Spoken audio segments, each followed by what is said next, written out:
Hi guys and welcome back to the channel Deepak Yadav Education. Welcome to the Daily Hindu News and Editorial Analysis of 19th of September 2021. तो guys आज है तारीख 19 सितंबर 2021 और है Sunday. देखेंगे आज का the Hindu complete newspaper. The Hindu complete newspaper को एनालाइज करेंगे, बट लेक्चर में आगे बढ़ने से पहले अगर आप लोगों को ये कंप्लीट न्यूज़पेपर का पीडीएफ चाहिए तो क्या करना है, सबसे पहले डाउनलोड करना है टेलीग्राम और फिर जाकर सर्च बॉक्स में टाइप करना है Deepak Yadav education. As you can see guys आप लोगों को ये वाला चैनल मिल जाएगा, उस पर क्लिक करना और जाकर इस चैनल को ज्वाइन कर लेना।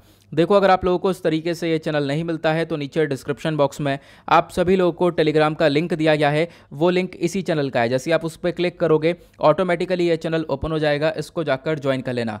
नाउ ज्वाइन करने से फ़ायदा क्या होगा, यहाँ पर आपको डेली बेसिस पर द हिंदू न्यूज़पेपर मिल जाता है, डेली करंट अफेयर के वीडियो का पीडीएफ मिल जाता है, डेली बहुत सारे डिजिटल नोट्स मिल जाते हैं और ये सारी चीज़ें मिलती हैं बिल्कुल फ्री में, तो जाकर इसको ज़रूर ज्वाइन करना। नाउ बढ़ते हैं आगे, और आगे बढ़ने से पहले हमेशा की तरह हम लोग अपने लेक्चर को एक मैप के क्वेश्चन के साथ स्टार्ट करेंगे। तो आज आप सभी लोगों को मैप में जाकर देखना है अराफुरा सी को कहाँ पर है ये एग्जैक्टली लोकेटेड, इसके आसपास कौन कौन सी कंट्रीज़ हैं अच्छे से मैप में देखना, फिर आकर नीचे कमेंट सेक्शन में टाइप करना जिससे कि आप लोग इसको लंबे समय तक याद रख पाओगे। तो चलो शुरुआत करते हैं। यह है आज का सबसे पहला आर्टिकल, कल न्यूज़ में बहुत ज़्यादा चर्चा में रहा है। यहाँ पे हुआ क्या है, तो जो पंजाब के चीफ मिनिस्टर थे अमरिंदर सिंह जी, इन्होंने कल रिज़ाइन कर दिया है। अब यहाँ पर इसके पीछे का रीज़न क्या है इसको हम डिस्कस करेंगे। सबसे पहले आप लोग यहाँ पर ये पिक्चर देख पा रहे होंगे जहाँ पर कैप्टन अमरिंदर सिंह जी हैं अपना रेजिग्नेशन हैंडओवर कर रहे हैं गवर्नर जो हमारे बनवारी लाल पुरोहित जी हैं इनको, ठीक है।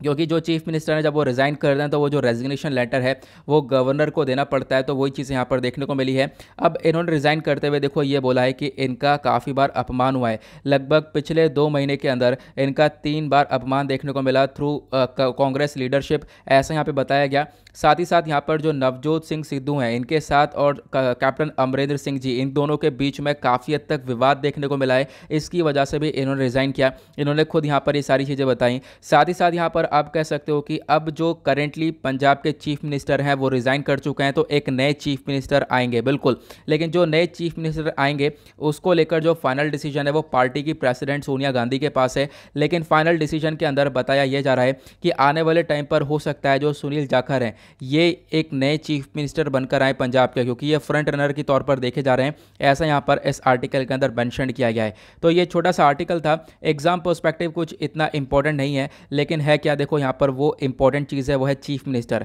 चीफ मिनिस्टर जो टॉपिक है ये अपने आप में एक इंपॉर्टेंट चैप्टर है, जो आपको ये पॉलिटी देखने को मिलेगी बाय लक्ष्मीकांत, उसके अंदर पूरा एक चैप्टर आपको देखने को मिलेगा, तो इंपॉर्टेंट है। तो यहाँ पर आपने देखा रिज़ाइन कैसे करते हैं चीफ मिनिस्टर, लेकिन आप लोगों से एक क्वेश्चन ये मैं पूछना चाहूँगा कि जो ये चीफ मिनिस्टर है इनको अपॉइंट कैसे किया जाता है, कौन से आर्टिकल का इस्तेमाल करते हैं, प्लस चीफ मिनिस्टर के पास पावर्स कौन कौन सी होती हैं, जो इनका फंक्शंस है वो क्या क्या होता है, नीचे कमेंट सेक्शन में ये सब बताना। मैंने आप लोगों को कुछ दिन पहले ही कवर करवाया, लगभग 14-15 तारीख में हमने कवर किया था, क्योंकि गुजरात के चीफ मिनिस्टर ने भी हाल ही में रिज़ाइन किया था, आपको मालूम होगा, तो डिटेल मैंने समझाया था, तो एक बार रिवीजन हो जाएगा आप सभी का, नीचे कमेंट सेक्शन में इसके बारे में ज़रूर टाइप करना।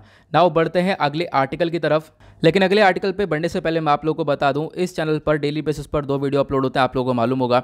मॉर्निंग में 5 बजे एक डेली करंट अफेयर का वीडियो अपलोड होता है, इसको जाकर आप लोग देख सकते हो। क्योंकि आज वाला जो वीडियो है, आज वाले वीडियो को मैं देखने को क्यों बोल रहा हूँ, क्योंकि मैं डेली बेसिस पर नहीं कहता हूँ, वो यहाँ पर इसलिए कह रहा हूँ क्योंकि आज संडे है और संडे में मैंने क्या किया है, मंडे से लेकर सैटरडे तक जितने भी करंट अफेयर थे वो सारे करंट अफेयर मैंने आज के वीडियो में डिस्कस कर रहे हैं। तो मॉर्निंग वाला वीडियो ज़रूर देख लेना, क्योंकि यहाँ पर मैंने पूरा का पूरा रिवीजन करवाया है, पूरे सप्ताह का रिवीजन करवाया है, तो आप लोगों को एक तरीके से काफ़ी सारी चीज़ें क्लियर हो जाएंगी जो कि द हिंदू में हमने डिस्कस करी है, डेली करंट अफेयर में हमने डिस्कस करी है, उन सब का एक पूरे एक सप्ताह का कंपाइलेशन आपको यहाँ पर मिल जाएगा, ठीक है। अब यहाँ पे बात करते हैं अगले आर्टिकल की तरफ। जो आज का अगला आर्टिकल है ये भी एक इंपॉर्टेंट है। यहाँ पे बात करी गई है जो नेशनल इन्वेस्टिगेशन एजेंसी है, यहाँ पर एनआईए के अंदर ज़रूरत है वहाँ पे एक नया इंफ्रास्ट्रक्चर हो, स्पेशलिस्ट लोग हों, ऐसा यहाँ पर एक्सपर्ट्स का कहना है। तो नेशनल इन्वेस्टिगेशन एजेंसी, ठीक है, ये आप कह सकते हो जिसका मेन काम है जो टेररिज्म वगैरह होता है उसको काउंटर करना, आतंकवाद को काउंटर करना। लेकिन यहाँ पे एक्सपर्ट्स के थ्रू कहना यह है कि ये जो बॉडी है इसके अंदर और भी ज़्यादा चीज़ें अच्छे से होनी चाहिए, इंफ्रास्ट्रक्चर की यहाँ पर ज़रूरत है और बहुत सारे स्पेशलिस्ट लोगों की ज़रूरत है। अगर आप लोगों को यहाँ पर इस बॉडी को और ज़्यादा मजबूत बनाना है या फिर इस बॉडी को और ज़्यादा इफेक्टिव बनाना है। तो यहाँ पर एक चीज़ें बताई गई, साथ ही साथ इस इन्वेस्टिगेशन एजेंसी के अंदर टीम कौन कौन है वो सारी बताया गया है, कौन कौन ऑफिसर कौन कौन से पद पर है, जो चीज़ हमारे लिए इंपॉर्टेंट नहीं है। तो यहाँ पर ये फोकस रखा गया है कि हाँ भाई एक यहाँ पर ज़रूरत है कि इंफ्रास्ट्रक्चर और स्पेशलिस्ट की ज़रूरत है, ऐसा यहाँ पर मुद्दा रखा गया है। लेकिन यहाँ पर आर्टिकल के अंदर क्या इंपॉर्टेंट है, आर्टिकल में हमें खुद समझना होगा ये आखिर नेशनल इन्वेस्टिगेशन एजेंसी है क्या। तो ये भी एक बहुत इंपॉर्टेंट पॉइंट है। तो आप लोगों को स्क्रीन पर नीचे की साइड दिख जाएगा नेशनल इन्वेस्टिगेशन एजेंसी। ये आर्टिकल आपका जीएस पेपर 2 के पॉइंट ऑफ व्यू से इंपॉर्टेंट हो जाएगा। जब आप लोग यूपीएससी सिलेबस देखोगे तो वहाँ पर आपको कुछ टॉपिक्स देखने को मिलेंगे जीएस पेपर 2 के अंदर, गवर्नमेंट पॉलिसीज एंड इंटरवेंशंस या फिर linkages of organise crime with terrorism, यहाँ से आप लोग इसको रिलेट कर सकते हो। तो जो नेशनल इन्वेस्टिगेशन एजेंसी है, देखो इसको बनाया गया था नेशनल इन्वेस्टिगेशन एजेंसी एक्ट 2008 के अंडर में, ये आप याद रख सकते हो। साथ ही साथ इस एजेंसी का जो मेन काम है वो ये है कि मान लो भारत की सॉवरेनिटी के खिलाफ या फिर भारत की सिक्योरिटी के खिलाफ, भारत की इंटीग्रिटी के खिलाफ कोई भी ऑफेंस होता है, कोई भी केस आता है, तो उसको इन्वेस्टिगेट करने का काम ये बॉडी करती है। साथ ही साथ इंडियन करेंसी के अंदर आपको स्मगलिंग अगर देखने को मिलती है तो वो चीज़ भी काउंटर करी जाती है। लेकिन जो मेन ऑब्जेक्टिव है ना नेशनल इन्वेस्टिगेशन एजेंसी का, वो है कॉम्बैट टेरर। मतलब क्या है इसका, यानी कि आतंकवाद को टैकल करने के लिए, आतंकवाद से लड़ने के लिए यहाँ पर इस बॉडी को बनाया गया था। क्योंकि आपको मालूम होगा 2008 के अंदर मुंबई के अंदर एक बहुत बड़ा आतंकवाद हमला हुआ था, तो उस हमले के बाद यहाँ पर इस नेशनल इन्वेस्टिगेशन एजेंसी बॉडी को बनाया गया। तो एक तरीके से यहाँ पर ये काम करती है central counter terrorism law enforcement agency के तौर पे। जैसे मैंने आपको बताया टेररिज्म को काउंटर करने के लिए पूरी तरह से वर्क करती है। और इसका जो हेडक्वार्टर है वो न्यू दिल्ली के अंदर है। यहाँ पर पिक्चर में आप लोग इसका हेडक्वार्टर पीछे देख पा रहे होंगे, हाँ एग्जैक्टली यही वाला हेडक्वार्टर है, यह न्यू दिल्ली के अंदर है। साथ ही साथ इसके बहुत सारे ब्रांचेस आपको देखने को मिलेंगे हैदराबाद, गुवाहाटी, कोची, लखनऊ, मुंबई, कोलकाता, रायपुर, जम्मू के अंदर। और आज के टाइम पर नेशनल इन्वेस्टिगेशन ऑफ एजेंसी की ज़रूरत क्या है? सबसे पहली ज़रूरत यह है कि देखो जो टेररिज्म है ये काफ़ी हद तक बढ़ रहा था भारत के अंदर, लगभग जब इस बॉडी को बनाया गया था, और बहुत सारे अटैक्स हो रहे थे। तो उस बेसिस पर यहाँ पर इस बॉडी को बनाया गया, क्योंकि भारत के अंदर फेक जो इंडियन करेंसी है उसका सर्कुलेशन बढ़ रहा था, प्लस जो आर्म्स या फिर ड्रग्स होते हैं उसकी स्मगलिंग बहुत ज़्यादा हो रही थी, और भी बहुत सारे क्राइम्स देखने को मिल रहे थे। उन सबको टैकल करने के लिए एनआईए को बनाया गया था। एनआईए को कब बनाया गया, मैंने आपको बताया जो मुंबई टेरर अटैक हुआ था उसके बाद यहाँ पर बनाया गया, साल 2008 के अंदर यह अटैक हुआ था। ठीक है, ये कुछ चीज़ें हैं जो कि आप लोग यहाँ पर इस एजेंसी के बारे में ध्यान रख सकते हो। ये भी अपने आप में एक इंपॉर्टेंट चैप्टर आपको देखने को मिलेगा जो यहाँ पे पॉलिटी किताब है आपकी उसके अंदर। नाउ बढ़ते हैं अगले आर्टिकल की तरफ। हाँ, एक छोटा सा आर्टिकल है, देखो हुआ क्या यहाँ पर, इस आर्टिकल को मैंने क्यों हाईलाइट किया है। अब बहुत सारी रिक्वेस्ट आती, बहुत सारे यहाँ पर मैसेजेस मेरे पास आए हुए हैं, उनको यहाँ पर लेफ्ट विंग एक्सट्रीमिज्म के बारे में नहीं समझ में आता है, मॉइस्ट कौन होता है, नक्सल्स कौन होता है, ये यहाँ पर उनको समझ में नहीं आता है। ठीक है, यहाँ पर काफ़ी मेरे पास बहुत सारे क्वेश्चन आए, तो एक आर्टिकल ये दिखा मुझे, मैंने सोचा चलो इस आर्टिकल के बेसिस पर इसको भी एक्सप्लेन कर देते हैं। ठीक है, इंस्टाग्राम पर बहुत सारे लोगों ने पूछा है, आप लोग भी अपनी क्वेरीज वगैरह पूछ सकते हो, नीचे डिस्क्रिप्शन बॉक्स में इंस्टाग्राम का लिंक आपको मिल जाएगा। ठीक है, तो वहाँ से आप लोग क्वेरीज जो भी आपकी पूछ सकते हो, वहाँ पर बहुत सारे लोग पूछते भी हैं डेली बेसिस पर। बहुत सारे लोगों को मैं रिप्लाई नहीं कर पाता हूँ, लेकिन जितना हो सकता है मैं उससे रिप्लाई करता हूँ। ठीक है, वैसे सभी को रिप्लाई मिल जाता है, तो डोंट वरी, आप लोग अपने क्वेश्चंस पूछ सकते हो। यहाँ पे अगर हम बात करें तो लगभग 2 असम एक्सट्रीमिस्ट हैं। ठीक है, 2 असम के एक्सट्रीमिस्ट ग्रुप हैं जिनको मार दिया गया है। तो यहाँ पर हम लोग समझेंगे एक्सट्रीमिस्ट क्या है एग्जैक्टली। यहाँ पर जो लेफ्ट विंग एक्सट्रीमिज्म है, या जो आप लोगों ने पूछा है क्वेश्चन माओइस्ट क्या होता है, इसके बारे में आपको बताता हूँ। ठीक है, तो जो मॉइस्ट होते हैं एग्जैक्टली आपका आर्टिकल जीएस पेपर 3 के पॉइंट ऑफ व्यू से इंपॉर्टेंट हो जाएगा, क्योंकि जब आप सिलेबस देखोगे ना तो वहाँ पर खुद एक टॉपिक है लेफ्ट विंग एक्सट्रीमिज्म या गवर्नमेंट पॉलिसीज इंटरवेंशन या टेररिज्म का टॉपिक देखने को मिलेगा। अगर भारत के अंदर बात करें लेफ्ट विंग एक्सट्रीमिज्म की तो बहुत ज़्यादा है। देखो लेफ्ट विंग एक्सट्रीमिज्म ही मॉइस्ट कहलाते हैं और मॉइस्ट ही नक्सल्स कहलाते हैं।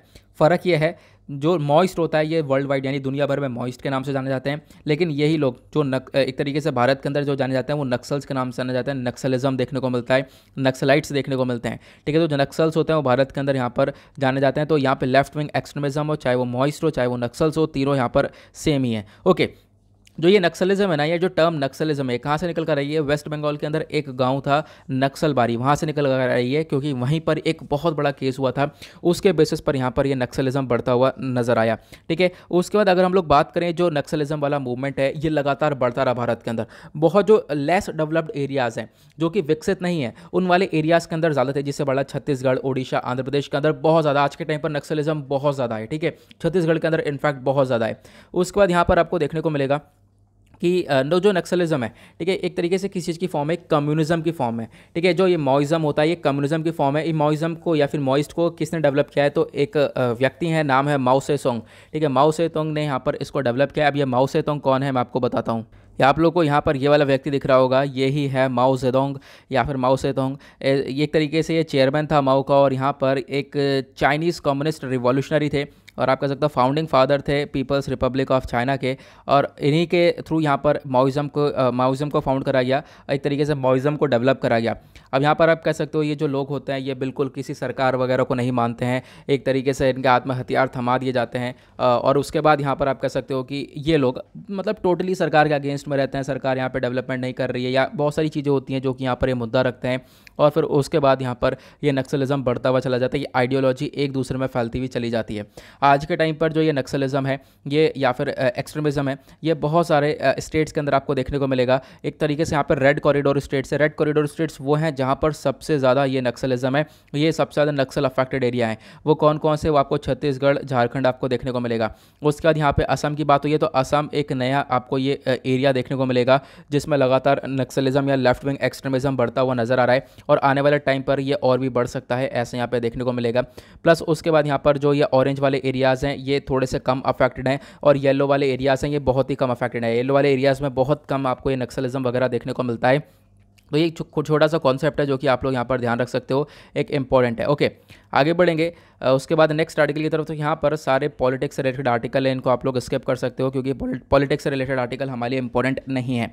उसके बाद एक छोटा सा आर्टिकल ये देखने को मिलेगा, सीरोटाइप 2 डेंगू है, ये आज के टाइम पर चैलेंज बन चुका है, ऐसा हमारी सरकार बोल रही है। हेल्थ मिनिस्टर ने यहाँ पर बताया कि लगभग 11 स्टेट्स के अंदर जो आज के टाइम पर डेंगू है ये काफ़ी तेज़ी से फैल रहा है, और डेंगू की वजह से बहुत सारे लोगों की जान जा रही है। खासकर जो ये डेंगू सीरोटाइप 2 है या फिर जिसको हम लोग डेन 2 भी बोलते हैं, ये काफ़ी तेज़ी से बढ़ता हुआ नजर आएगा। कोविड का कंसर्न तो था ही, कोविड के साथ साथ एक और यहाँ पर एक हमें अभी केरला के अंदर वो देखने को मिला था निपा वायरस। उसके बाद अभी यहाँ पर बहुत सारे लगभग 11 स्टेट्स है पूरे भारत के अंदर, मतलब स्टेट्स तो बहुत है, मैं बता रहा हूँ 11 स्टेट्स हैं जो कि भारत के अंदर है जहाँ पर ये डेंगू काफ़ी हद तक तेज़ी से फैलता हुआ नजर आ रहा है। बहुत सारे केसेस आपको देखने को मिलेंगे। इनफैक्ट यहाँ पर इसकी जो फॉर्म है वो बहुत कॉम्प्लिकेट हो चुकी है, जिसको टैकल करना बहुत मुश्किल देखने को मिल रहा है। ठीक है, तो ये चीज़ें हम लोग को देखने को मिल रही हैं। अब आप कहोगे इस आर्टिकल में क्या इंपॉर्टेंट, आर्टिकल में यहाँ पर जो ये डेंगू शब्द है ये अपने आप में जो डिजीज़ है ये बहुत इंपॉर्टेंट हो जाता है। ये डिजीज़, इसके बारे में पढ़ना होगा क्योंकि डिजीज़ के रिगार्डिंग पहले भी यूपीएससी ने बहुत सारे क्वेश्चंस पूछे हैं, चाहे आप लोग प्रीलिम्स रिलेटेड जो क्वेश्चंस होंगे प्रीवियस ईयर वो उठा के देख लेना। ठीक है, बाय द वे कल मंडे है, कल से हम लोग डेली बेसिस पर एक या दो जो प्रीवियस ईयर क्वेश्चन है उसको भी डिस्कस करा करेंगे यूपीएससी का। ठीक है, ताकि हम लोग जो है अपने जो प्रीवियस ईयर क्वेश्चन पेपर्स हैं उनको भी कवर कर पाएँ। तो यहाँ पे एक तरीके से बात करी गई डेंगू की, तो हम लोग बात करते हैं। ये आर्टिकल आपका GS paper 3 plus GS paper 2 दोनों के पॉइंट ऑफ व्यू से इंपॉर्टेंट है। जीएस पेपर 2 के अंदर एक टॉपिक है हेल्थ, वहाँ से आप लोग इसको रिलेट कर सकते हो। डेंगू एक मॉस्किटो बॉर्न ट्रॉपिकल डिजीज़ है, देखो मच्छर से होने वाली बीमारी है। अब क्वेश्चन ये है मच्छर से होने वाली बीमारी है तो उस मच्छर का नाम क्या है। देखो मच्छर का नाम है एडिस एजिप्टी। ठीक है, एडिस एजिप्टी इसका नाम है, इस मच्छर की उससे यहाँ पर ये डेंगू फैलता है, और इसी मच्छर से चिकनगुनिया हो गया, येलो फीवर हो गया, या जीका इन्फेक्शन हो गया, तो ये सारे इन्फेक्शन या बीमारियाँ ये मच्छर फैलाता है। आप एक छोटा सा आइडिया रख सकते हो। 4 अलग अलग यहाँ पर टाइप्स इसके बताए गए हैं, जैसे हमने अभी देखा था यहाँ पे सीरोटाइप 2 के बारे में बात हो रही है। तो डेंगू को यहाँ पर 4 कैटेगरीज के अंदर बांटा गया है, डेन 1, डेन 2, डेन 3 और डेन 4 करके। ठीक है, अपने आप में ये एक तरीके से आप कह सकते हो कैरेक्टरिस्टिक्स तो बिल्कुल सिमिलर होते हैं, लेकिन ये कंसर्न वाली बात जो खतरनाक है वो खतरनाकपना यहाँ पर बढ़ता चला जाता है अलग अलग कैटेगरीज के अंदर। अब बात करते हैं डेंगू के अंदर सिम्टम्स क्या है, यहाँ पे इसके लक्षण क्या है। देखो बहुत तेज़ बुखार होता है, बहुत तेज़ सर में दर्द भी होता है, या फिर यहाँ पर आंखों में काफ़ी हद तक दर्द रहता है, बोन्स में दर्द रहता है, जॉइंट में पेन रहता है, मसल पेन रहता है, और भी बहुत सारी यहाँ पर चीज़ें देखने को मिलती हैं। बट यहाँ पर जो मेजरली चीज़ें हैं वो यही हैं जो कि एज अ लक्षण देखी जाती हैं डेंगू की। उसके बाद डेंगू का डायग्नोस और ट्रीटमेंट की अगर हम बात करें तो चेक कैसे किया जाता है। तो डेंगू इन्फेक्शन को चेक करने के लिए एक ब्लड टेस्ट होता है, और उस ब्लड टेस्ट के माध्यम से यहाँ पे पता चलता है। साथ ही साथ देखो अभी अगर हम लोग बात करें ट्रीटमेंट, कोई ऐसा स्पेसिफिक ट्रीटमेंट है नहीं, वही सारी जो यहाँ पे बुखार वगैरह है तो बुखार की दवाइयाँ या फिर कुछ ऐसी प्रकार की दवाइयाँ दी जाती हैं इसको टैकल करने के लिए, वैसे कोई एग्जैक्ट ट्रीटमेंट नहीं है। अगर हम बात करें डेंगू का स्टेटस, तो अगर हम यहाँ पर वर्ल्ड हेल्थ ऑर्गेनाइजेशन के अकॉर्डिंग बात करें तो जो WHO है इसने यहाँ पर बोला है लगभग 39 करोड़ डेंगू वायरस इन्फेक्शन हर साल देखने को मिलते हैं, जिसमें से 9.6 करोड़ तो लोगों के अंदर सिम्टम्स देखने को मिलते हैं, इनके अंदर ये लक्षण देखने को मिलते हैं। बाकी यहाँ पर लोगों को पता नहीं चलता कि हाँ हमें डेंगू हो चुका है, हमारे ऊपर ये इस चीज़ के लक्षण हैं। ठीक है, तो इंडिया ने अगर बात करें इंडिया के अंदर, तो इंडिया ने रजिस्टर करे हैं लगभग 1 लाख डेंगू के केसेस 2018 में, और 2019 के अंदर 1.5 लाख केसेस को रजिस्टर किया गया है। मतलब कि साल ब साल ये डेंगू के केसेस बढ़ते हुए नजर आ रहे हैं। ओके, ये चीज़ हम लोगों ने देखी है। उसके बाद यहाँ पर और चीज़ें बताई गई। देखो यहाँ पर मैंने जैसा बताया कि 2018 के अंदर 1 लाख केसेस देखने को मिले, 2019 के अंदर 1.5 लाख केसेस को देखने को मिले। ये किसने बताया? ये एक बॉडी है जिसका नाम है national vector borne disease control programme, इसके थ्रू यहाँ पे बताया गया है। ये जो NVBDCB बॉडी है, ये एक सेंट्रल नोडल एजेंसी है जिसका मेन काम है इस प्रकार की डिजीज़ को रोकना, जैसे मलेरिया, लिम्फेटिक फिलेरेसिस, काला अजहर, जापानीज इंसेफेलाइटिस और चिकनगुनिया, इस प्रकार की बीमारियों को रोकने का ये काम करता है। ये body ministry of health and family welfare के अंडर में आती है। एक छोटा सा आइडिया रख सकते हो। देखो, डेंगू को कंट्रोल करने के लिए हाल ही में एक कॉन्सेप्ट लाया गया था। एक कॉन्सेप्ट वो है कि देखो, अगर आपको डेंगू को रोकना है तो यहाँ पे क्या कर सकते हो आप? मॉस्किटो को, जो मच्छर हैं, उनको इन्फेक्ट कर सकते हो वोल्बाचिया से, वोल्बाचिया बैक्टीरिया से इनको इन्फेक्ट कर दो। जब इनके अंदर ये वोल्बाचिया बैक्टीरिया पहुंच जाएगा तो कहीं ना कहीं डेंगू कंट्रोल होता हुआ नजर आएगा, और ये काम इंडोनेशिया में कर चुके हैं। तो ये कुछ चीज़ें बताई गई हैं जो कि आप लोग ध्यान रख सकते हो एग्जाम पर्सपेक्टिव से भी। उसका बराबर में एक आर्टिकल है। ठीक है, देखो यहाँ पर मैं आपको मतलब सिंपल शब्दों में बताऊंगा, इस आर्टिकल में ज़्यादा डिटेल में नहीं जाएंगे, लेकिन आपको मालूम भी होगा क्या हो रहा है एग्जैक्टली। तो यहाँ पर जो ये व्यक्ति हैं, इनका नाम है कैलाश सत्यार्थी। ठीक है, ह्यूमन राइट एक्टिविस्ट हैं। अब इनका कहना यह है कि देखो, अफगानिस्तान के अंदर, अफगानिस्तान की बात एग्जैक्टली काफ़ी दिनों बाद फिर से होने वाली है। तो अफगानिस्तान में तालिबान टेक ओवर कर चुका है, आपको मालूम है। तालिबान की सरकार आ चुकी है, पूरा कैबिनेट अनाउंस हो चुका है, 33 मेंबर का कैबिनेट है, सब कुछ यहाँ पर इन्होंने कर लिया है। अब क्या है, यहाँ पर इन्होंने एक तरीके से जो भी राइट्स हैं गर्ल्स को या वीमेंस को राइट्स नहीं दिए हैं। ठीक है, ये स्कूल जाकर पढ़ नहीं सकती है या फिर कुछ इस प्रकार के राइट्स नहीं दिए गए हैं तालिबान के द्वारा, ये देखने को मिला। तो यहाँ पर इनके द्वारा एक बहुत अच्छा एक मुद्दा रखा गया है। इनके द्वारा बोला गया ग्लोबल कम्युनिटी को सामने आना चाहिए, दुनिया भर की जो कंट्रीज़ है इनको एकजुट होना चाहिए। उसके बाद यहाँ पर इस तालिबान के ऊपर फोर्स डालना चाहिए, ताकि देखो आज के टाइम पर गर्ल्स को ये एजुकेशन दी जा सके। ठीक है, गर्ल्स को यहाँ पर पढ़ाई से बिल्कुल रोक रखा है, पीछे हटा रखा है। प्लस वीमेंस के रिगार्डिंग जो ह्यूमन राइट्स हैं, ठीक है, वो यहाँ पर काफ़ी हद तक पीछे छोड़ रखे हैं। तो यहाँ पर बच्चों के जो ह्यूमन राइट्स है, गर्ल्स के, वीमेंस के ह्यूमन राइट्स है, उनको यहाँ पे प्रोटेक्शन नहीं मिल रही है। ठीक है, तो आप कह सकते हो यहाँ पर इनके द्वारा यही कहना है कि जो गर्ल्स है उनको प्रोटेक्ट करने की बात की जाए, उनको एजुकेशन की तरफ आगे बढ़ाने की बात की जाए, जो कि एक अच्छा मुद्दा है। अभी इस आर्टिकल को आगे भी डिस्कस करेंगे, आर्टिकल आगे भी आपको डिटेल में देखने को मिलेगा। जो वर्ल्ड पेज है ना, उसके अंदर ये आर्टिकल आया है। उसके बाद यहाँ पर आते हैं पेज नंबर 11 के ऊपर, दैट इज़ वर्ल्ड सेक्शन। देखेंगे दुनियादारी में क्या चल रहा है। यहाँ पर कुछ आर्टिकल हैं, सबसे पहले हम इस आर्टिकल को समझेंगे। तो फ्रांस ने जो अपने एनवॉय थे टू ऑस्ट्रेलिया और US, इनको वापस से बुला लिया है। तो फ्रांस ने फ्राइडे में अपने जो एम्बेसडर थे, जैसे यूनाइटेड स्टेट्स के अंदर एम्बेसडर होगा फ्रांस का और ऑस्ट्रेलिया के अंदर फ्रांस का एम्बेसडर होगा, तो इन एम्बेसडर को रिकॉल करा गया। क्यों? क्योंकि फ्रांस हो चुका है गुस्सा। किस चीज़ से? ये एक ग्रुप से हो चुका है गुस्सा, उसका नाम है ऑकस। आई होप आप लोगों को मालूम होगा। ऑकस के बारे में हमने कल भी डिस्कस किया था, परसों भी डिस्कस किया था, और उससे पहले भी लगातार 3 दिन से डिस्कस करते हुए आ रहे हैं।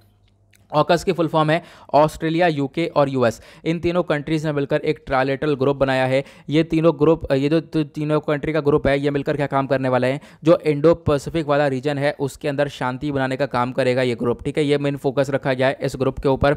और इसमें ग्रुप में क्या बोला गया? देखो, एक फोकस तो ये मैंने आपको बताया क्या होगा, इंडो पैसिफिक रीजन के अंदर शांति बनाने का। दूसरा इनका फोकस ये है कि ऑस्ट्रेलिया आज के टाइम पर कमज़ोर देश है as compared to the US and UK। Australia काफ़ी वीकन देखने को मिलेगा। US के पास आपको ये न्यूक्लियर पावर सबमरीन देखने को मिलेगी, UK के पास आपको न्यूक्लियर पावर सबमरीन देखने को मिलेगी, और ऑस्ट्रेलिया के पास ये सबमरीन नहीं है। तो यहाँ पर US UK क्या काम करने वाले हैं? ये जो न्यूक्लियर पावर सबमरीन है, ये ऑस्ट्रेलिया को भी प्रोवाइड करवाने वाले ये प्रोवाइड करवाने वाले हैं। अब यहाँ पे आपका क्वेश्चन होगा, तो इससे फ्रांस का क्या लेने देना? फ्रांस क्यों गुस्सा है? अभी मैं आपको समझाऊंगा, वो इसी सबमरीन से रिलेटेड चीज़ें हैं। सबसे पहले आपको समझना ये है, अभी मैंने आपको बताया न्यूक्लियर पावर सबमरीन की बात हो रही है। सबमरीन 2 टाइप की होती हैं, एक होती है कन्वेंशनल सबमरीन और दूसरी होती है न्यूक्लियर पावर सबमरीन। यहाँ पे ध्यान रखना, कोई न्यूक्लियर वेपन का इस्तेमाल नहीं किया जा रहा है। न्यूक्लियर पावर सबमरीन का मतलब यह है, ये पानी के अंदर लंबे समय तक रह सकती है, लेकिन कन्वेंशनल सबमरीन लंबे समय तक नहीं रह सकती। इसको बार बार ऊपर आना पड़ता है, फिर उसके बाद नीचे जाती है, लेकिन ये लंबे समय तक रह सकती है। तो बहुत कम कंट्रीज़ के पास आज के टाइम पर न्यूक्लियर पावर सबमरीन है, भारत के पास भी है। लेकिन अगर हम लोग बात करें, यहाँ पर एक तरीके से बात ये की गई है कि फ्रांस क्यों गुस्सा है। फ्रांस इसलिए गुस्सा है क्योंकि फ्रांस के साथ ऑस्ट्रेलिया ने लगभग डील करी थी 2016 में। 2016 में एक डील हुई थी किसके किसके बीच में, फ्रांस और ऑस्ट्रेलिया के बीच में। और इस डील के अंदर देखो यहाँ पर बोला यह गया था कि जो ऑस्ट्रेलिया है वो न्यूक्लियर पावर सबमरीन को, एक तरीके से जो सबमरीन से अगर हम बात करें, इन सबमरीन्स को परचेज करने वाला था फ्रांस से। ठीक है, फ्रांस से बहुत सारी सबमरीन्स परचेज करने वाला था।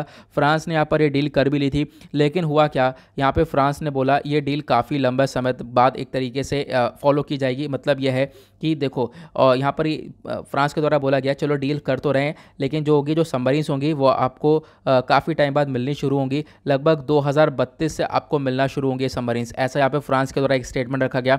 फ्रांस ने बोला कि 2032 में आपको पहली सबमरीन मिलेगी ऑस्ट्रेलिया को। तो ऑस्ट्रेलिया कह रहा है इतना लंबा इंतजार कौन करेगा। इतना लंबा इंतजार ना करने की वजह से आप कह सकते हो ये डील कैंसिल हो गई। और फिर उसके बाद यहाँ पर फ्रांस अब इस चीज़ को देखकर नाराज़ है, क्योंकि ऑस्ट्रेलिया आज के टाइम पर किससे ले रहा है सबमरीन, वो आपको देखने को मिलेगा यूएस से यहाँ पर सबमरीन परचेज करता हुआ नजर आ रहा है। इसी की वजह से यहाँ पर फ्रांस ने एक और आर्टिकल पब्लिश किया था कल ही, जिसमें बोला गया था कि हमारे पीठ के पीछे जो छुरा भोंक दिया, ठीक है, ऑस्ट्रेलिया ने। और उसी प्रकार से यहाँ पर आज के टाइम पर देखने को मिलेगा गुस्से के मारे फ्रांस ने जो भी अपने एम्बेसडर थे टुवर्ड्स ऑस्ट्रेलिया और यूएस, इन दोनों को वापस से रिकॉल कर लिया है। ओके, लेकिन इन सब चीज़ों को देखते हुए यहाँ पर यूएस ने स्टेटमेंट दिया है कि यूएस जो है यहाँ पर चीज़ों को सुलझाएगा। देखें, जिस प्रकार से आने वाले टाइम पर शांति बनाई जा सकती है उस प्रकार से यहाँ पर काम करने वाले हैं। ऑब्वियसली बात है, यहाँ पर पीस को मेंटेन करने के ऊपर भी फोकस हमें रखना पड़ेगा। उसके बाद एक आर्टिकल आपको ये देखने को मिलेगा जो कि मैंने अभी आप लोगों को बताया था कि अफगानिस्तान के अंदर क्या चर्चा हो रही है कि अफगानिस्तान के अंदर जो गर्ल्स हैं उनको एक्सक्लूड किया गया है as a secondary school reopen करके। देखो मतलब क्या है, देखो प्राइमरी स्कूल होता है, सेकेंडरी स्कूल होता है। सेकेंडरी स्कूल के अंदर जो कि यहाँ पर लगभग 13 से लेकर जो 18 साल तक के बच्चे होते हैं, यहाँ पर बोला गया जो गर्ल्स हैं उनको एक्सक्लूड कर दिया गया है। मतलब गर्ल्स को नहीं पढ़ाया जाएगा। जो भी गर्ल्स यहाँ पर 13 से 18 साल तक की होंगी उनको स्कूल में नहीं भेजा गया है, सेकेंडरी स्कूल के अंदर नहीं भेजा गया। यहाँ पर आप लोग पिक्चर देख पा रहे होंगे, सारे बॉयज़ आपको देखने को मिलेंगे।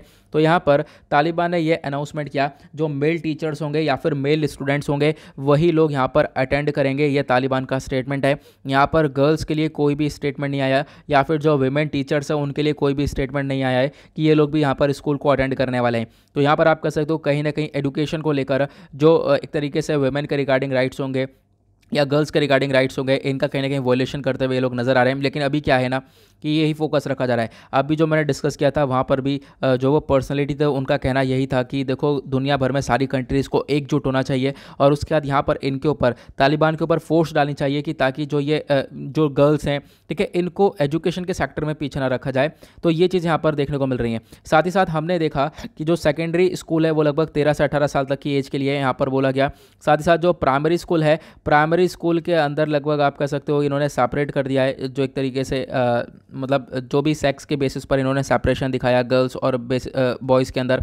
और उसका जो प्राइमरी स्कूल्स है उनको रीओपन कर रखा है। प्राइमरी स्कूल्स के अंदर बॉयज़ भी हैं और गर्ल्स भी हैं और विमेन टीचर्स भी पढ़ा रही हैं, ठीक है। सेपरेट क्लासेस चलती हैं, बॉयज़ अलग गर्ल्स अलग, सेपरेट सेपरेट क्लासेस रहती हैं, ऐसा यहाँ पर देखने को मिलता है। लेकिन सेकेंडरी स्कूल्स के अंदर भी अभी यहाँ पर क्या है, सिर्फ और सिर्फ मेल टीचर या फिर मेल स्टूडेंट्स को ही अलाउ किया गया है। ये कुछ चीज़ें हमें अफगानिस्तान के अंदर देखने को मिली। उसके बाद एक छोटा सा आर्टिकल ये है, यूएस ने एडमिट कर लिया है कि जो काबुल के ऊपर ड्रोन स्ट्राइक हुआ था उससे वहाँ पर जो अफगानिस्तान के अंदर एक तरीके से सिविलियंस थे वो भी मारे गए थे। काबुल जो है अफगानिस्तान की ही कैपिटल है। आपको मालूम होगा यूएस के अंदर एक बहुत बड़ा धमाका हुआ था 29 अगस्त में, ठीक है। पहली बात 29 अगस्त में तो यहाँ पर ड्रोन स्ट्राइक करा गया था काबुल के अंदर यूएस के थ्रू। उससे पहले यहाँ पर एक बहुत बड़ा धमाका हुआ था, आपको मालूम होगा एयरपोर्ट के बाहर यहाँ पर एक ब्लास्ट हुआ। उस ब्लास्ट के अंदर लगभग 100 से ज़्यादा लोगों की जानें गई, ठीक है।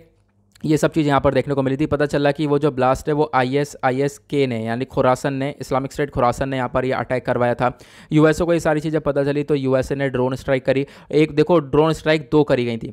एक ड्रोन स्ट्राइक तो सही टारगेट पर लग गई, लेकिन दूसरी ड्रोन स्ट्राइक के अंदर बहुत सारे सिविलियंस की जान चली गई थी, ऐसे यहाँ पर बताया जा रहा था। लेकिन यूएसए ने इस चीज़ को एक्सेप्ट नहीं किया था। लेकिन अब यहाँ पर जाकर यूएसए ने एडमिट कर लिया है कि हाँ जो काबुल के अंदर ड्रोन स्ट्राइक करी गई थी उससे काफ़ी सारे सिविलियंस की भी जान गई है। यहाँ पर ये स्टेटमेंट देखने को मिलेगा। ज़्यादा ऐसा कुछ भी नहीं है जो हमारे एग्जाम पर्सपेक्टिव से हो, बस आप लोग यहाँ पर याद रख सकते हो कि क्या क्या रिलेशंस के अंदर चलते हुए नज़र आ रहे हैं आज के टाइम पर। उसके बाद आगे बढ़ेंगे, यहाँ पर आपको पेज नंबर 12 देखने को मिलेगा साइंस एंड टेक्नोलॉजी का, क्योंकि ऑब्वियसली बात है आज संडे है, संडे में एडिटोरियल्स नहीं आते हैं, संडे में साइंस एंड टेक का एक पेपर आता है। तो साइंस एंड टेक में आपको एक लौता आर्टिकल ये देखने को मिलेगा जो कि कहीं ना कहीं आपके लिए यूज़फुल हो सकता है। यहाँ पर बात करी गई है जो IISc रिसर्चर्स हैं, ठीक है। इनके द्वारा एक काम कर लिया गया है जो कि एक बेस्ट वर्क देखने को मिलेगा, आईआईएससी बेंगलुरु के द्वारा काम किया गया, वो यह है कि जो सिंगल यूज़ प्लास्टिक होती है, आपको मालूम होगा सिंगल यूज़ प्लास्टिक का एक सब्सटीट्यूट लेकर आ चुके हैं जो कि हमारे एनवायरमेंट को नुकसान नहीं पहुंचाएगा। पहले हम लोग यहाँ पे कुछ चीज़ें समझते हैं। कुछ चीज़ों के अंदर ये आपको ध्यान रखना होगा। सेंट्रल पोल्यूशन कंट्रोल बोर्ड की एक रिपोर्ट आई थी, उस रिपोर्ट ने यहाँ पर यह बताया साल 2018-19 के अंदर लगभग 3.3 मिलियन मेट्रिक टन ऑफ जो प्लास्टिक वेस्ट है वो भारत ने जनरेट किया है। मतलब इतना प्लास्टिक वेस्ट भारत ने जनरेट किया है। और इसमें से बुरी खबर क्या है ना कि जो प्लास्टिक जनरेट हुआ है ये कहीं ना कहीं एनवायरमेंट को बहुत नुकसान पहुंचा रहा है। ठीक है, ये जो प्लास्टिक प्रोड्यूस हो रहा है और दुनिया भर में जो प्लास्टिक प्रोड्यूस हो रहा है इसमें से 79% हमारे एनवायरमेंट के अंदर एंटर होता है और सिर्फ 9% ही रिसाइकिल हो पाता है। मतलब आधे से ज़्यादा जो ये प्लास्टिक है वो हमारे एनवायरमेंट के अंदर आ रहा है और यहाँ पर एनवायरमेंट में आने के बाद ही बहुत लंबा समय हो जाता है, इसको डिकम्पोज होने में सालों साल लग जाते हैं और उसके बाद यहाँ पर एनवायरमेंट के ऊपर ये बहुत बुरा इफेक्ट डालता हुआ नज़र आता है। तो अब इन सब चीज़ों को देखते हुए बताया गया, देखो ये हमारा जो भी एक्वाटिक इकोसिस्टम है या फिर हमारा जो पूरा का पूरा एनवायरमेंट सिस्टम है इसको अफेक्ट करता है बुरी तरह से। लेकिन जो रिसर्चर्स हैं इनका कहना यह है, ये जो रिसर्चर्स हैं इनका कहना यह है कि देखो इसका एक सब्सटीट्यूट आ चुका है। सिंगल यूज़ प्लास्टिक का एक सब्सटीट्यूट क्या हो सकता है, वो यहाँ पर एग्रीकल्चर स्टबल का इस्तेमाल किया गया है। आपको मालूम होगा जो पराली होती है इसका इस्तेमाल किया गया है और भी कुछ चीज़ें यहाँ पर डालकर एक नया आप कह सकते हो स्ट्रक्चर बनाया गया है, एक नई चीज़ बनाई गई है। तो यहाँ पे बोला है देखो जो प्लास्टिक वेस्ट है इससे पोल्यूशन बहुत हो रहा है, तो अब क्या कर सकते हैं हम लोग, जो एग्रीकल्चर स्टबल है, आपको मालूम होगा स्टबल बर्निंग बहुत ज़्यादा देखने को मिलती है। हमने इशूज़ इसके रिगार्डिंग डिस्कस कर रखा है। पंजाब के अंदर बहुत ज़्यादा मुद्दा उठता है कि स्टबल बर्निंग की वजह से एयर पोल्यूशन बहुत ज़्यादा होता है, ये सब कुछ देखने को मिलता है। हाँ, वही वाली स्टबल, तो जो स्टबल है वो लिया जाएगी। साथ ही साथ आप कह सकते हो कि जो इंद्रानील चक्रवर्ती हैं, एक रिसर्चर्स हैं, इन्होंने यहाँ पर ये बताया कि सब चीज़ बताइए कि कैसे कैसे यहाँ पर ये काम करेगा। तो ये क्या कर रहे हैं, ये एक पॉलीमर को डेवलप करेंगे। इन्होंने यहाँ पर एक पॉलीमर को डेवलप कर लिया है और वो जो पॉलीमर बनाया गया है वो नॉन एडिबल ऑयल का इस्तेमाल किया गया है, मतलब कि ऐसा तेल जिसको खाया नहीं जाता है, नॉन एडिबल ऑयल है। साथ ही साथ जो सेल्यूलोज हैं वो यहाँ पर एग्रीकल्चर स्टबल से निकाले गए हैं। तो ध्यान रखना, दो कॉम्पोनेंट लग रहे हैं, एक नॉन एडिबल ऑयल जिसको नहीं खाया जा सकता, दूसरा चीज़ यहाँ पर जो सेल्यूलोज होते हैं स्टबल यानी पराली के अंदर उसको निकाला गया है। इन दोनों चीज़ों का इस्तेमाल करके पॉलीमर का बनाया गया और पॉलीमर को यहाँ पर आप कह सकते हो इस्तेमाल कर सकते हैं हम लोग बैग्स के तौर पर, पॉलीमर को हम लोग यहाँ पर इस्तेमाल कर सकते हैं यहाँ पर पॉलीथीन के तौर पर। तो यहाँ पर आप कह सकते हो कि एक तरीके से नॉन टॉक्सिक है, लीक प्रूफ है, यहाँ पर कोई भी सामान लीक नहीं होगा, प्लस यहाँ पर ये कोई जहरीला नहीं है, हमारे एनवायरमेंट के लिए खतरा नहीं है और साथ ही साथ जो ये मटेरियल है ये बहुत ही ज़्यादा बायोडिग्रेडेबल है। ये चीज़ें यहाँ पर बताई गई हैं। सिंपल प्रोसेस है इसका, जैसे कि जो नॉन एडिबल ऑयल है जैसे कि कास्टर ऑयल जिसको हम लोगों ने बोला है, कास्टर ऑयल का इस्तेमाल किया गया है इस प्रोसेस के अंदर। जब हम पॉलीमर को बना रहे हैं, जितनी भी चीज़ें हैं इन सबको मिक्स किया गया एक तोलिन सॉल्वेंट के अंदर और गर्म किया लगभग 80 डिग्री से 80 डिग्री के मतलब इतने टेम्परेचर पर गर्म किया लगभग 8 घंटे तक। फिर उसके बाद यहाँ पर इस जो भी सॉल्यूशन हमारा निकल कर आया इसको यहाँ पर पोर कर दिया सॉल्यूशन मिक्सचर के अंदर और एक टेफ्लॉन शीट पर, और आप कह सकते हो जो ये पूरा का पूरा मिक्सचर रहा है इसके बेसिस पर यहाँ पर एक शीट बनाई गई है और फिर उसके बाद आप कह सकते हो यहाँ से ये लोगों ने पॉलीमर बनाया और देन उसके बाद यहाँ पर इन्होंने कहना यह है कि इसके इस्तेमाल से हम लोग यहाँ पर जो शीट्स हैं, शीट्स ऑफ पॉलीमर है इसको बनाते हैं और फिर उसके बाद यहाँ पर जो शीट्स ऑफ पॉलीमर है इनका इस्तेमाल किया जा सकता है एज अ पॉलीथीन के तौर पर, फूड पैकेजिंग के तौर पर भी आप लोग इसको इस्तेमाल कर सकते हो और इसका कोई नुकसान ऐसा है नहीं। तो आप लोग यहाँ पर एक छोटा सा आइडिया रख सकते हो, ये आर्टिकल इंपॉर्टेंट हो सकता है साइंस एंड टेक के पर्सपेक्टिव से। नाउ आते हैं कुछ इंपॉर्टेंट सेशन के ऊपर। अब यहाँ पे हम लोग बात करेंगे पेज नंबर 13 के ऊपर, जो हमने पिछले सप्ताह में कुछ करंट अफेयर पढ़े हैं। ठीक है, मतलब द हिंदू तो आपका डेली बेसिस पर आया है, करंट अफेयर भी डेली बेसिस पर आया है, तो कुछ आर्टिकल हमने हाल ही में डिस्कस किए थे वो यहाँ पे चर्चा में। तो ये जो फ्रीक्वेंट आस्क्ड क्वेश्चन वाला पेपर है ना, ये संडे में ये भी इंपॉर्टेंट होता है। तो यहाँ पर कुछ आर्टिकल है जो कि हम लोग देखने वाले हैं, ये कुछ एडिटोरियल टाइप है। यहाँ पे एक आर्टिकल है प्रोडक्शन लिंक्ड इंसेंटिव स्कीम के बारे में चर्चा हो रही है, ऑटो सेक्टर के अंदर यहाँ पर ये इंसेंटिव दिया गया, इसको डिस्कस करेंगे। उसके बाद आपको मालूम होगा हाल ही में बैड बैंक के बारे में चर्चा हुई है, क्या है मुद्दा इसको समझेंगे। उसके बाद नेक्स्ट आर्टिकल एनवायरमेंट को लेकर चर्चा हो रही है, इसको समझेंगे। फिर एट द लास्ट यहाँ पर टेलीकॉम इंडस्ट्री को लेकर चर्चा हो रही है, इसको हम लोग समझने वाले हैं। स्टार्ट करते हैं, यहाँ से स्टार्ट करेंगे पहले आर्टिकल से। तो अभी क्या हो रहा है, देखो यहाँ पर ऑटो सेक्टर है, यानी कि ऑटोमोबाइल सेक्टर जो हमारा है, जहाँ पर ये व्हीकल्स आपको देखने को मिलते हैं, इन व्हीकल्स को प्रमोट करने के लिए प्रोडक्शन लिंक्ड इंसेंटिव स्कीम को अनाउंस किया गया। सेंटर ने, जो हमारी केंद्र सरकार है, वेडनेसडे में इन्होंने अप्रूव किया है प्रोडक्शन लिंक्ड इंसेंटिव स्कीम, और बोला कितने रुपए यहाँ पर देने वाले हैं, लगभग 26,058 करोड़ रुपए इस स्कीम के अंडर में दिए जाएंगे। और आप कहोगे कि यहाँ पर इस स्कीम के अंडर में इतना पैसा दिया जा रहा है, लेकिन फोकस किस पर रखा जा रहा है? फोकस रखा जा रहा है एडवांस ऑटोमेटिक टेक्नोलॉजी प्रोडक्ट के ऊपर, खासकर इलेक्ट्रिक व्हीकल्स के ऊपर। तो यहाँ पर जो इलेक्ट्रिक व्हीकल्स होंगे इनको ही प्रमोट किया जा रहा है। यहाँ पर इलेक्ट्रिक व्हीकल्स के लेकर यहाँ पर ये प्रोडक्शन लिंक्ड इंसेंटिव स्कीम दी गई है। पहले आपको यहाँ पर एक और वर्ड समझना होगा। प्रोडक्शन लिंक्ड इंसेंटिव का मतलब क्या है? मतलब यह है कि सरकार यहाँ पर कह रही है कि आप लोग इलेक्ट्रिक व्हीकल्स को प्रोडक्शन करो, इसका प्रोडक्शन करो ज़्यादा से ज़्यादा, इसके बदले में आपको इंसेंटिव्स मिलेंगे, और इंसेंटिव्स बहुत भारी भरकम, बहुत अच्छे इंसेंटिव्स मिलेंगे। इससे क्या होगा? इलेक्ट्रिक व्हीकल्स का प्रोडक्शन ज़्यादा होगा और इसके बेसिस पर यहाँ पर इनको इंसेंटिव भी मिल जाएगा। तो ये हमारा प्रोसेस रहता है प्रोडक्शन लिंक्ड इंसेंटिव स्कीम का। ओके, तो यहाँ पर ये आपको ध्यान रखना। तो एग्जैक्टली यहाँ पर जो PLI स्कीम होती है आपके इकोनॉमी के पर्सपेक्टिव से इंपॉर्टेंट हो सकती है। यहाँ पर सरकार चाहती है सेल ज़्यादा से ज़्यादा बढ़ जाए, प्लस यहाँ पर जो प्रोडक्शन है वो ज़्यादा से ज़्यादा हो, प्रोडक्शन ज़्यादा होगा, हमारे पास ज़्यादा प्रोडक्ट रहेगा, उसको हम लोग एक्सपोर्ट भी कर पाएंगे और भी वेरियस चीज़ों के अंदर यूज़ कर पाएंगे। तो यहाँ पर इस बेसिस पर इस स्कीम को लाया गया था। अब ये स्कीम क्या बात करती है? स्कीम बात करती है, जो है मैंने आपको बता दिया, इलेक्ट्रिक व्हीकल्स के ऊपर मेन फोकस रखा जा रहा है।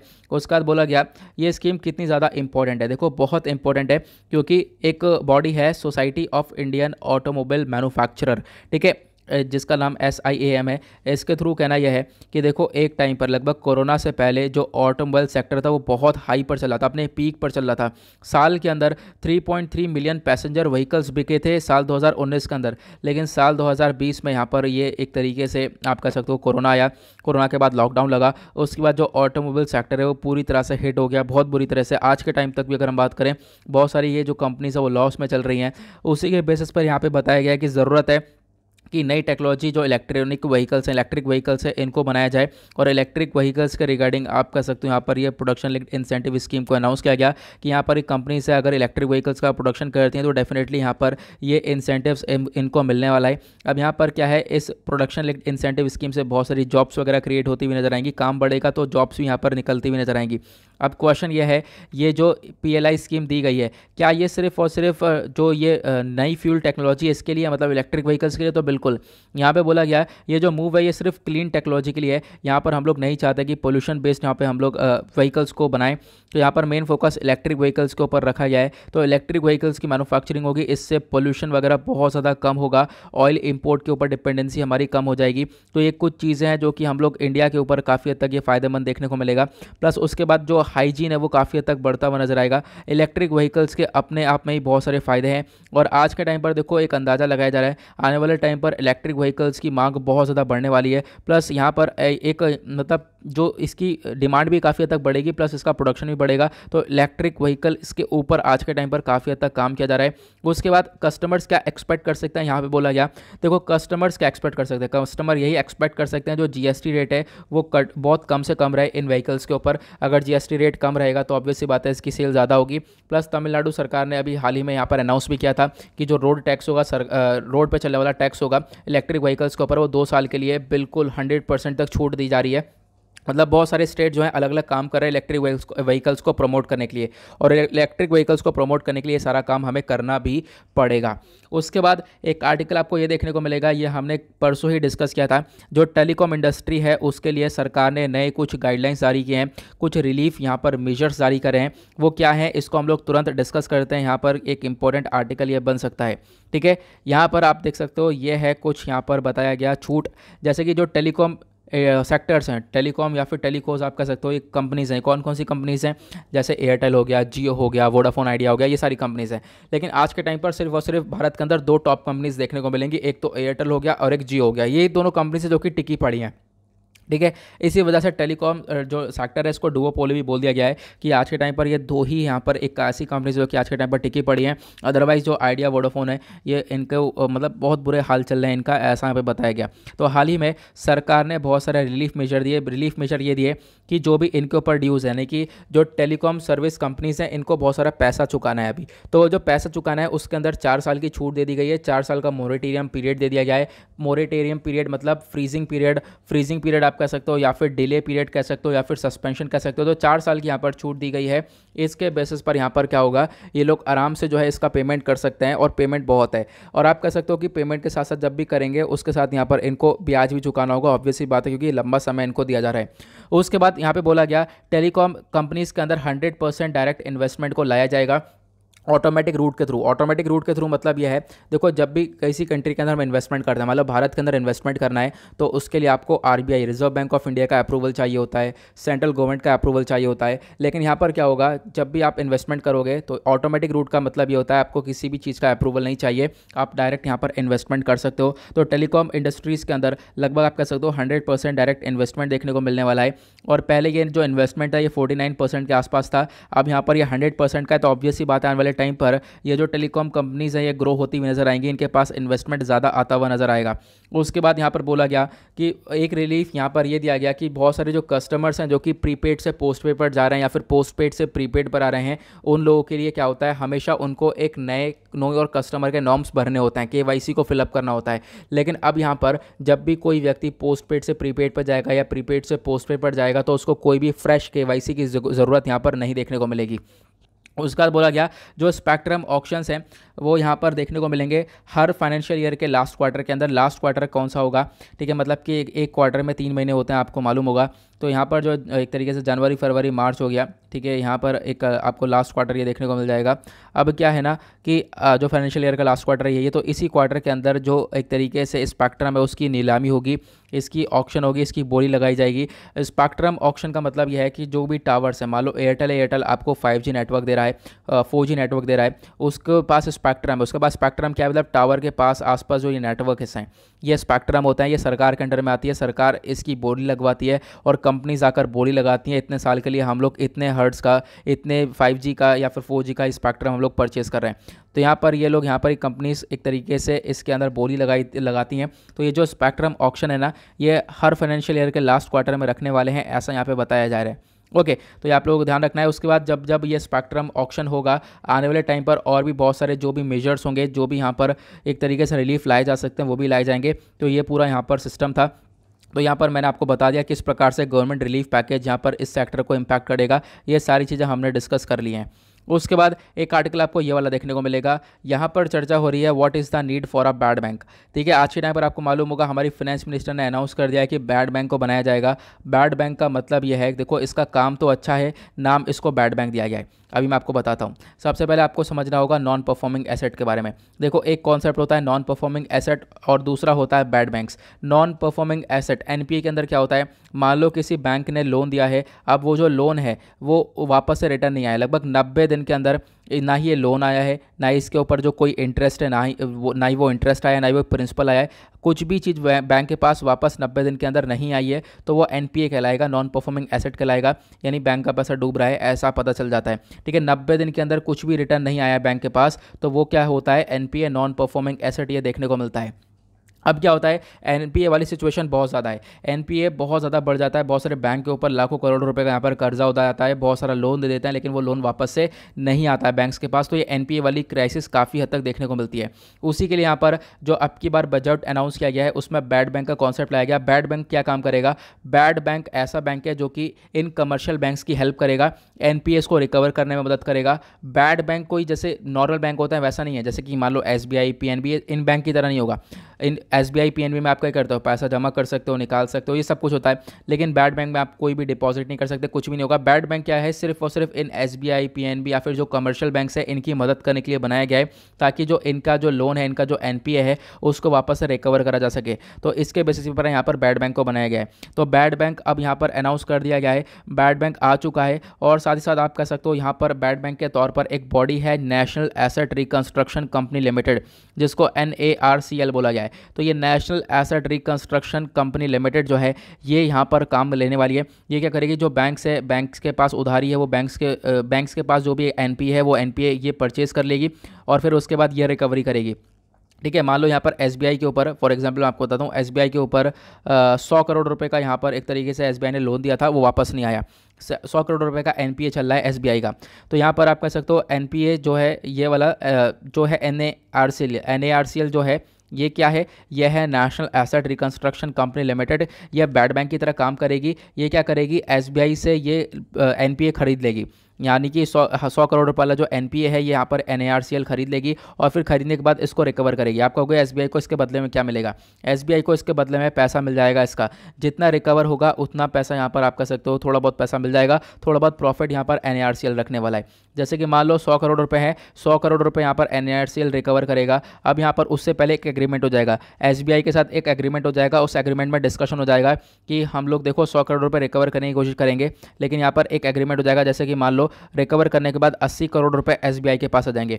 मान लो 80 करोड़ रुपए यहाँ पर एसबीआई को देने की बातचीत करी एनएआरसीएल ने, लेकिन जब ये रिकवर करने गए 100 करोड़ में से, तो 100 करोड़ जब रिकवर करे तो मान लो 90 करोड़ रुपए इन्होंने रिकवर कर लिए, तो जो 10 करोड़ रुपए का फायदा है वो एनएआरसीएल का प्रॉफिट हो जाएगा। तो इस प्रकार से चीज़ें देखने को मिलने वाली है। अब आपका क्वेश्चन होगा एसबीआई को पैसा कैसा मिलेगा, तो देखो एनएआरसीएल जब भी यहाँ पर किसी भी बैंक से जो एनपीए है वो अगर खरीदेगा, ठीक है, ध्यान से सुनना, एनएआरसीएल जब भी किसी बैंक से एनपीए खरीदेगा तो स्टार्टिंग में उसको 15% अमाउंट मिल जाएगा, मतलब 15% अमाउंट तो शुरुआत में बैंक को देगा, प्लस यहाँ पे जो 85% अमाउंट है वो कब देगा, जब बैंक से जब वो पैसा रिकवर कर लेगा, एनपीए को रिकवर कर लेगा, तो बाकी 85% अमाउंट बाद में दिया जाएगा। तो यहाँ पर आप एक ये चीज़ समझ सकते हो, मैंने एसबीआई का एक एग्जाम्पल लिया है, ठीक है। तो एनएआरसीएल ये बैड बैंक की तरह काम करने वाला है। ये क्या करेगा, ये जो एनपीएस हैं, जो बैड लोन्स है, उनको एक तरीके से परचेज करेगा बैंक से, और परचेज करने के बाद उनको रिकवर करेगा। रिकवर करने के बाद कुछ प्रॉफिट होगा, वो प्रॉफिट ये खुद रख लेगा, और उसके बाद यहाँ पर जो पैसा ये जितना पे करना होगा ये पे कर देगा। तो यहाँ पर एक कुछ चीज़ें हैं जो कि यहाँ पे बताई गई हैं। आई होप आपको ये क्लियर हो गया होगा, ठीक है। तो इसी चीज़ के लिए ऊपर पे फोकस किया गया है। यहाँ पे हमने बैड बैंक भी समझ लिया, एनपीए भी समझ लिया, प्लस यहाँ पर ये क्या स्ट्रक्चर है एनएआरसीएल का, इसको भी समझ लिया है। ये आर्टिकल काफ़ी चर्चा में रहे हैं, तो इसके बारे में आपको ध्यान रखना है ज़रूर। तो गाइज़ यहाँ पर होता है हमारा आज का लेक्चर समाप्त, और कुछ जैसे मैंने बताया एडिटोरियल आज आते नहीं हैं, और एडिटोरियल के बजाय बहुत सारे इंपॉर्टेंट आर्टिकल जो कि हमने डिस्कस करें। नाउ मिलते हैं आप लोगों से नेक्स्ट वीडियो में। आज के लिए bye bye, have a nice day, thank you and जय हिंद।